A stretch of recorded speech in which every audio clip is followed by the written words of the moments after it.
नमस्कार साथियों, मैं आदित्य रंजन आपका फिर से अपने YouTube चैनल पर स्वागत करता हूं। आज हम लोग बात करते हैं क्लास 6 की हिस्ट्री, क्योंकि आने वाले समय में 2 दिसंबर से 5 दिसंबर के बीच में आपके BPSC ट्री फेज 2 के एग्जामिनेशन हैं, SSC की एग्जामिनेशन है, BPSC 70वीं आ रही है, दरोगा है और बिहार पुलिस है। इन सब परीक्षाओं में जो जीके जीएस का क्वेश्चन होता है उसमें इतिहास सबसे ज़्यादा, हिस्ट्री जो है उससे सबसे ज़्यादा प्रश्न आते हैं। तो आज उसी पर हम लोग बात करने वाले हैं कि इतिहास है क्या और इतिहास को हम लोग जानते कैसे हैं। तो जब आप क्लास 6 की बिहार सरकार की बुक जो है BSRTC, उसको जब आप देखिएगा, उसमें पहला चैप्टर आता है हमारा अतीत। हमारा अतीत यानी किसी भी आदमी को अपना अतीत जानना बहुत ही ज्यादा आवश्यक है। अतीत मतलब आपका बीता हुआ पास्ट, और वही जो पास्ट जो बीता हुआ है वही आपका इतिहास कहलाता है। और कहा जाता है कि जिस व्यक्ति को अपने इतिहास की जानकारी नहीं है वह व्यक्ति किस प्रकार से है, जैसे कि किसी व्यक्ति का मेमोरी पावर लॉस हो गया, यादाश्त गुम हो गए। तो ऐसे व्यक्ति को जो इतिहास नहीं जानते हैं उनका वर्तमान बनाना या वर्तमान को बेहतर बनाना बड़ा मुश्किल है। और इतिहास जानने के लिए सबसे पहले आपको ऐतिहासिक स्रोत को जानना जरूरी होता है। और वर्तमान समय में सबका स्रोत हो गया है इंटरनेट और व्हाट्सएप यूनिवर्सिटी, और उसके थ्रू वो अपने अतीत को इस प्रकार से गंदा करके जान रहे हैं कि उनसे कॉम्पिटिटिव एग्जाम में प्रश्न बनता ही नहीं। तो आइए इन सब बातों को देखने के लिए हम लोग सबसे पहले यह देखते हैं कि आखिर इतिहास का काल विभाजन कैसे होता है। जब भी हम बात करते हैं इतिहास की तो मैं सब वीडियो में यही कहता हूं कि आप लोग अपना अपना कॉपी कलम निकाल लीजिए। तो मोटा मोटी इतिहास को हम लोग 3 कालों में बांटते हैं। ठीक, प्राचीन काल, मध्यकाल और आधुनिक काल। प्राचीन काल, मध्यकाल और आधुनिक, यानी एंशिएंट, मेडाइवल और मॉडर्न। ये तो मोटा मोटी विभाजन है। लेकिन अब इसमें हम लोग देखेंगे कि प्राचीन इतिहास को हम लोगों ने कितने भाग में बांटा। ठीक, प्राचीन इतिहास में सबसे पहले आ जाएगा पुरापाषाण काल। पुरापाषाण काल, यहां पर आपको केवल और केवल स्रोत के रूप में इतिहास को जानने के लिए केवल पत्थरों के अवशेष मिलेंगे। पुरा मतलब बड़ा बनाया पुराना, पाषाण मतलब पत्थर। ठीक, और इसी समय में आग और पहिए की खोज तो हो गई, लेकिन उसका प्रचलन आपको नवपाषाण काल में अधिक देखने को मिलता है। तो पुरापाषाण काल के बाद आता है मध्यपाषाण काल। मध्यपाषाण काल में यहां भी पत्थर के ही अवशेष मिलेंगे स्रोत के रूप में, लेकिन उन पत्थरों का आकार और आकृति में भिन्नता पाई जाएगी, तकनीकी परिवर्तन आ जाएंगे, तो वो कहलाएंगे मध्यपाषाण काल। अब आएगा इसके बाद नवपाषाण काल। नवपाषाण काल,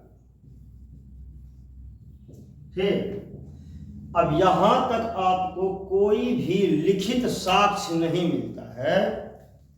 ठीक, इसीलिए हम लोग इसे आद्य इतिहास भी कहते हैं। ठीक, प्री हिस्ट्री कहते हैं, पूर्व इतिहास। ठीक, इसके बाद यहां तक नवपाषाण काल तक मनुष्य ने किसी भी धातु का उपयोग करना नहीं सीखा था। यहां तक आते आते मनुष्य केवल और केवल पत्थरों को ही अपने जीवन में बहुमूल्य उपयोग कर पाते थे। इसीलिए इन कालों को हम लोग पाषाण काल में डिवाइड किए। अब जब समय बीता धीरे धीरे और लोगों ने नए नए स्थलों को खोज की, रहने के लायक उन जगहों को बनाया, तब उन लोगों के पास में एक नया धातु, पहला धातु जो उन्होंने सबसे पहले यूज किया तो किसका किया? तांबा यानी कॉपर का। ठीक, और तांबा के यूज करने के बाद इसी काल को हम लोग ताम्रपाषाण काल भी कहते हैं। ताम्रपाषाण काल, इस काल का में एक और विशेषता क्या होती है, इस काल में हमें कुछ लिखित साक्ष्य भी मिल जाते हैं। ठीक, लिखित साक्ष्य मिल तो जाते हैं लेकिन हम उसे डेसिफर नहीं कर पाते हैं, यानी उस कोड वर्ड को, उस कूट भाषा को हम लोग तोड़कर समझ नहीं पाते हैं। इसलिए इस काल में, जिस काल में ऐतिहासिक भाषा तो है लेकिन उसको पढ़ा नहीं जा सका है, तो इस काल को हम लोग आदि इतिहास भी कहते हैं। आदि इतिहास भी कहते हैं, यानी इंग्लिश में इसे हम लोग प्रोटो हिस्ट्री कह सकते हैं।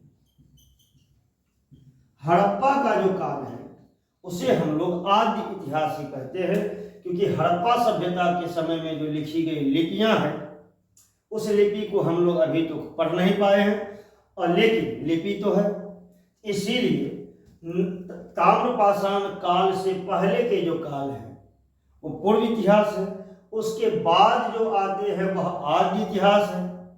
लेकिन इसके बाद जब हम लोग वैदिक सभ्यता की बात करते हैं, खास करके भारत के परिप्रेक्ष्य में, तो वैदिक सभ्यता में हमें पुरातात्विक अभिलेख कम मिलते हैं और लिखित साक्ष्य ज्यादा मिलते हैं। वेद मिलने लगते हैं, पुराण मिलने लगते हैं, आरण्यक मिलते हैं, स्मृतियां मिलती है, ये सब सारे लिखित साक्ष्य हमें मिलने लगते हैं। इन काल को अब हम लोग ऐतिहासिक काल कह सकते हैं, जहां से कि हम लिखित साक्ष्य को कोड के द्वारा डिकोड करके हम उसको पढ़ने में कामयाब हो पाए, उसे हम लोग क्या कहते हैं? ऐतिहासिक काल। और भारत के संदर्भ में वह ऐतिहासिक काल की शुरुआत मानी जाती है वैदिक काल से। क्लियर? अब हम आते हैं कि अब ऐतिहासिक काल को जानने के लिए किन किन स्रोत की जरूरत है, क्योंकि हर हमेशा यह जानिए, इतिहास जानना जरूरी नहीं, आप किस स्रोत के माध्यम से इतिहास जान रहे हैं यह जानना जरूरी है। क्योंकि आजकल तो हर 5 आदमी में से 3 आदमी आपको मिल जाएगा जो कि कहेगा कि हम इतिहास जानते हैं, क्योंकि वो व्हाट्सएप से पढ़ के आ गया है, टीवी चैनल देख के आ गया है जिसका खुद का रैंक 162 है। आदमी यहाँ 2 नंबर की सूचना लेने के लिए तैयार नहीं रहता है, लेकिन हम लोग क्या करते हैं? 162 नंबर की सूचना को अपने अंदर में समाते हैं और कहते हैं कि हम जानते हैं। अब अगर आप ऐतिहासिक स्रोत का वीडियो देखना चाहते हैं, आपको अगला वीडियो भी देखना पड़ेगा। तब तक के लिए इस वीडियो को लाइक करें, कमेंट करें, शेयर करें, और अच्छा लगता है तो दोस्तों के बीच में भी बताइए। धन्यवाद।